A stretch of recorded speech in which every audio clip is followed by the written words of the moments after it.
പരിശുദ്ധ ഖുർആനാണ് പ്രിയപ്പെട്ട എൻ്റെ കൂട്ടുകാരനെ, നമ്മുടെയൊക്കെ ഉസ്താദായ സഖാഫിയെ ഉയർത്തിയത്, വളർത്തിയത് എന്നാണ് എനിക്കൊരു സന്ദേശമായി, ഒരു സന്തോഷമായി നിങ്ങളുമായി പങ്കുവെക്കാനുള്ളത്.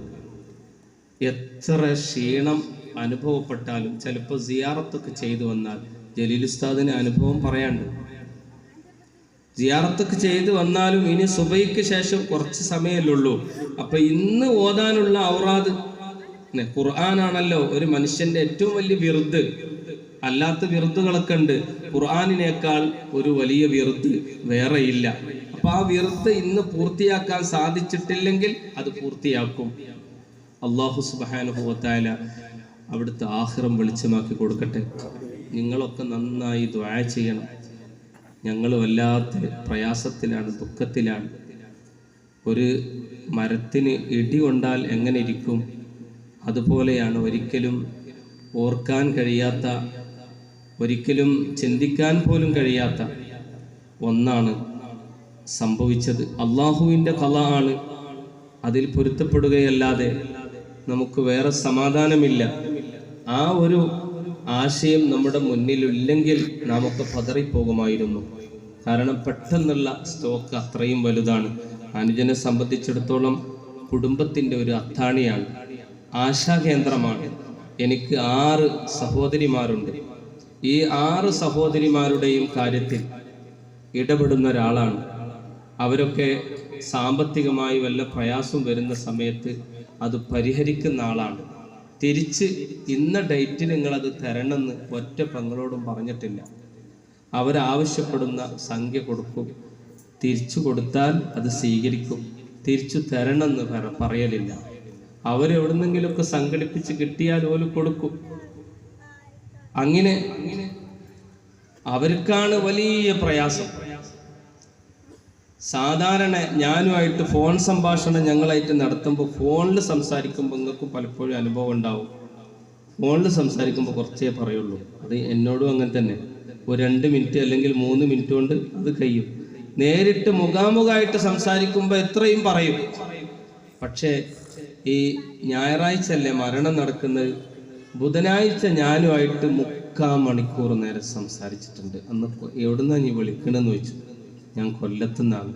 കാരണം ദർസുള്ള സമയത്ത് ഫോൺ ചെയ്യല്ല.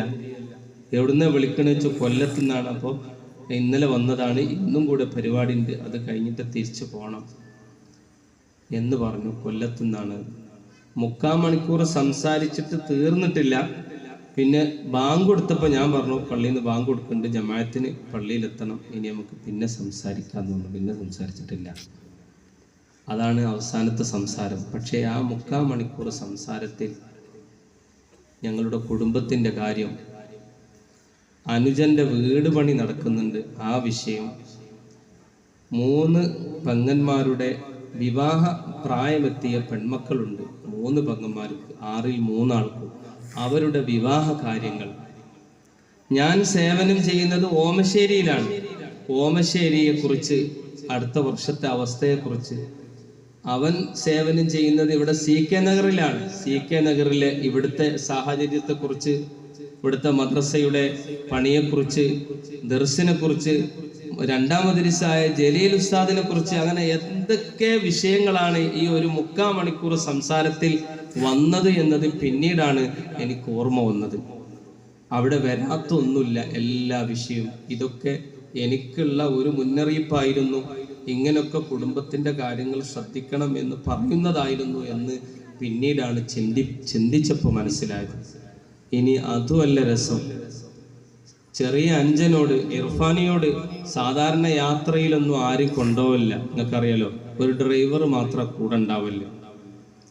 അപ്പോൾ അനുജനോട്, നീ വയനാട്ടിലേക്ക് പോവുക, നമുക്ക് പെങ്ങന്മാരൊക്കെ ഒന്ന് കണ്ടുവരണം, അതുകൊണ്ട് നീ കൂടെ വരണം എന്ന് പറഞ്ഞപ്പോൾ, അനുജൻ അന്ന് തൃശ്ശൂരാണ് ജോലി ചെയ്യുന്നത്. തൃശ്ശൂരിലേക്ക് തിരിച്ചു പോകാനുള്ളൊരു അർജൻറ്റ് കാര്യമുള്ളത് കൊണ്ട്, വെള്ളിയാഴ്ച വൈകി എത്തിയത് കൊണ്ട് ശനിയാഴ്ച എനിക്ക് പോരാൻ കഴിയൂല, പ്രയാസമുണ്ട് എന്ന് പറഞ്ഞു.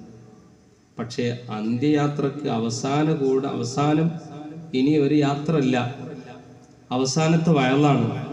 ആ വയലിനായിരുന്നു എന്നെ ക്ഷണിച്ചത് എന്ന് എനിക്കറിയില്ലല്ലോ, അനുജൻ പറഞ്ഞു. അങ്ങനെ ക്ഷണിച്ചു കൊണ്ടുപോകുന്നത് എന്തിനാ? സിലത്തുർ റഹിമിന് വേണ്ടി.